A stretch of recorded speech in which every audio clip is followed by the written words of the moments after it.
مساء الخير، معكم مينا اسكندر من شركة فن الابتكار العقارية. احنا اليوم بنصور فيلا تاون هاوسز. مساحة الفيلا الواحدة 200 متر، تيجي 4 غرف مع 4 حمامات، منهم 3 غرف ماستر. احنا هنا بنصور من عند الحديقة. الفيلا اللي بنتكلم عليها هي اللي بتبتدي من عند الباب تبع المطبخ هنا لحد الحاجز الحديدي ده.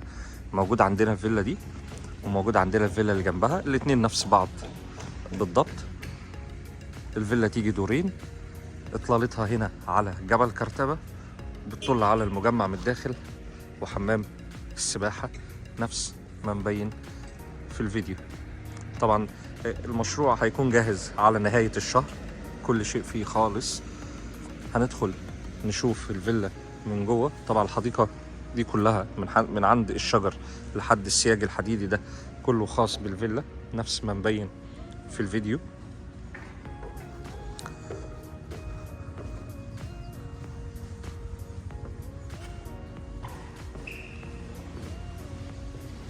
طبعا هنا الباب ده هو مدخل باب الفيلا.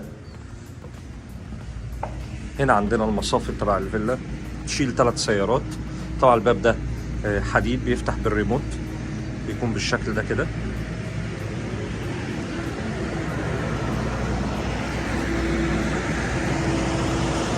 دي شكل الفيلا من الجهة الخلفية. طبعا أول ما ندخل من باب الفيلا عندنا هنا درج سلم يطلعنا فوق على 3 غرف ماستر، حمام ضيوف، مطبخ، صالة، غرفة، وعندنا هنا الخزانة بتكون بالشكل ده كده. هنبدأ من الصالة. الصالة مساحتها كبيرة جدا بالشكل ده، معاها تمديد مكيف. طبعا الصالة والغرف كلهم معاهم تمديد للمكيف.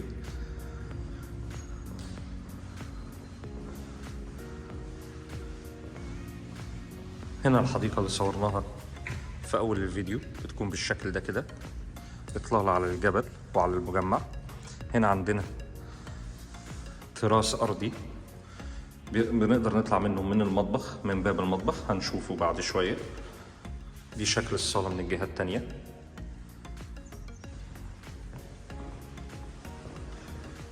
طبعا جنب باب الشقة على طول عندنا هنا غرفة بتكون بالشكل ده.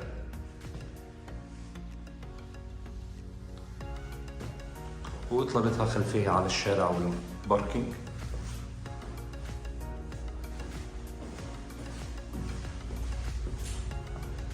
على اليمين هنا عندنا المطبخ، مطبخ مساحته كبيرة بالشكل ده كده. وطبعا معاه التراس هنا بيكون بالشكل ده. هنا ممكن نقدر نعمل قعدة تكون على الحديقة، ممكن بعد كده تتقفل بالجام بحيث في الشتاء يكون مكان قعدة مناسبة. وهنا المطبخ من الجهة العكسية. وطبعا هنا عندنا حمام الضيوف بيكون بالشكل ده. هنطلع فوق. طبعا فوق بيكون عندنا فيه 3 غرف مع 3 حمامات.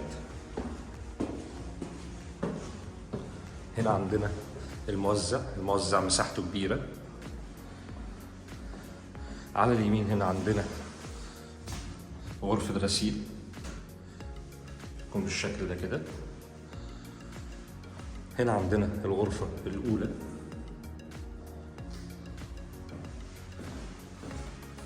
إطلالتها على الشارع.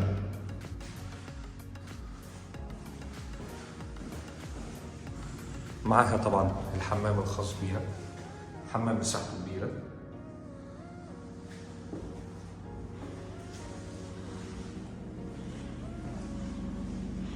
هنا عندنا الغرفتين التانيين الماستر. هنبدأ بالغرفة اللي على اليسار. أول ما ندخل من باب الغرفة عندنا هنا الحمام. هنا الغرفة. طبعا الغرفة معاها بلكونة مساحتها كويسة. البلكونة بتطل على المشروع من الداخل، بتطل على الحديقة تبع الفيلا.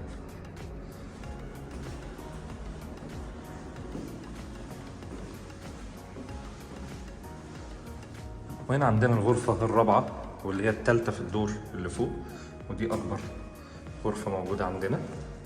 هنا غرفة الملابس بتكون بالشكل ده كده. هنا حمام بيكون بالشكل ده. هنا الشاور بوكس.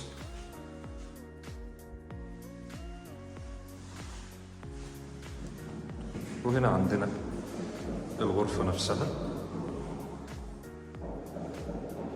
ودي بتكون إطلالة بانورامية على الجبال في الخلف هنا وعلى المشروع من الداخل بالشكل ده كده.